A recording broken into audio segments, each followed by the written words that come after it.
দর্শক, আপনারা দেখতে পাচ্ছেন খুলনাতে পুলিশের ব্যারিকেড ভেঙে ভারতীয় সহকারী হাই কমিশন কার্যালয় ঘেরাও এবং পুলিশের সাথে ধস্তাধস্তির ঘটনা ঘটেছে।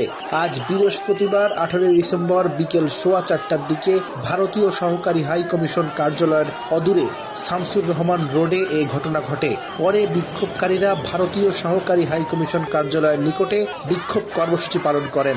তাদের এই কর্মসূচিকে ঘিরে ভারতীয় সহকারী হাই কমিশন কার্যালয়ের চারপাশ জুড়ে বিপুল সংখ্যক আইন শৃঙ্খলা রক্ষাকারী বাহিনীর সদস্য মোতায়েন করা হয়।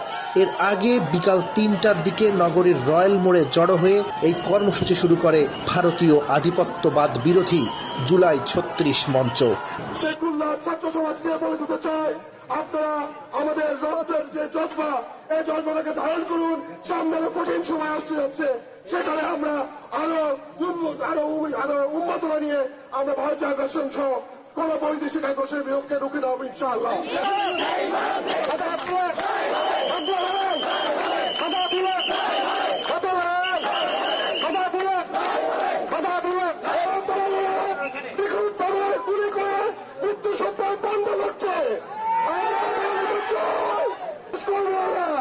আমরা ছাত্র জনতাকে বলতে চাই, আমরা আজকের প্রোগ্রাম